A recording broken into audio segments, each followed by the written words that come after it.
నారాయణీయం దశకం 91. శ్రీకృష్ణత్వత్పదోపాసనమభయతమం బద్ధమిథ్యార్థదృష్టేః మర్త్యస్యార్త్యస్య మన్యే వ్యపసరతి భయం येन సర్వాత్మనైవ యత్తావత్ప్రణీతా నిహ భజన విధి నాస్తితో మోహమార్గే धावन्नप्यावृताक्षः स्खलनति न कुहचिद्देव देवाखिलात्मन् भूमन् कायेन वाचा मुहुरपि मनसा त्वद्बलप्रेरितात्मा यद्यत् कुर्वे समस्तं तदिह परतरे त्वय्यसावर्पयामि जात्यापीह स्वपाकस्त्वयि निहितमनः कर्म वागीन्द्रयार्द्रा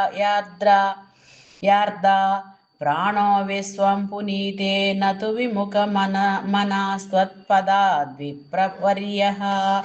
भीतिर्नाम द्वितीयाद्भवति ननु मनः कल्पितं च द्वितीयं तेनैक्याभ्यासशीलो हृदयमिह यथाशक्तिबुद्ध्या निरुन्द्याम् माया विद्धेतु तस्मिन् पुनरपि न तथा भाति मायाधिनाथं तं त्वां भक्त्या महत्या सततमनुभजन्नीश भीतिं विजह्यां भक्तेरुत्पत्तिवृद्धि तव चरणजुषां सङ्गमेनैव पुंसाम् आसाद्ये पुण्यभाजां श्रियैव जगति श्रीमतां सङ्गमेन तत्सङ्गो देव भूयान् मम खलु सततं तन्मुखादुन्मिषद्भिः त्वन्माहात्म्यप्रकारैर्भवति च सुदृढा भक्तिरुद्धूतपापा श्रेयो मार्गेषु भक्ता वधिकबहुमतिर्जन्म कर्माणि भूयो गायन् क्षेमाणि नामान्यपि तदुभयतः प्रधृतात्मा उद्यद्धासः कदाचित् कुहचिदपि रुदन् क्वापि गर्जन् प्रगायन् उन्मादीव प्रनृत्यन्नयि कुरु करुणां लोहबाह्यच्चरेयम् भूतान्येतानि भूतात्मकमपि सकलं पक्षिमत्स्यान् मृगादीन् मर्त्यान् मित्राणि शत्रूनपि यमितमतिस्त्वन्मया ज्ञानमानि त्वत्सेवायां हि सिद्ध्येन् मम तव कृपया भक्तिदारुढ्यं विरागः त्वत्तत्त्वस्यावबोधोऽपि च भुवनपते यत्नभेदं विनैव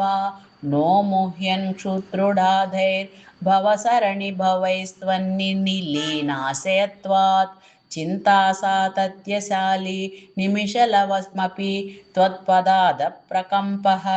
इष्टानिष्टेषु तुष्टिव्यसनविरहितो मायिकत्वावबोधात् ज्योत्स्नाभिस्त्वन्नखेन्दो रदिकशिशिरिते नात्मना सञ्चरेयं भूतेष्वेषु त्वदैकस्य स्मृतिसमधिगतौ नाधिकारोऽधुना चेत् त्वत्प्रेम त्वत्तमैत्री जडमतिषु कृपाद्विट्सु भूयादुपेक्षा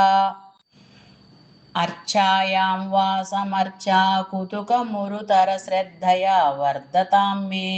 त्वत्संसेवि तथापि द्रुतमुपलभते भक्तलोकोत्तमत्वम्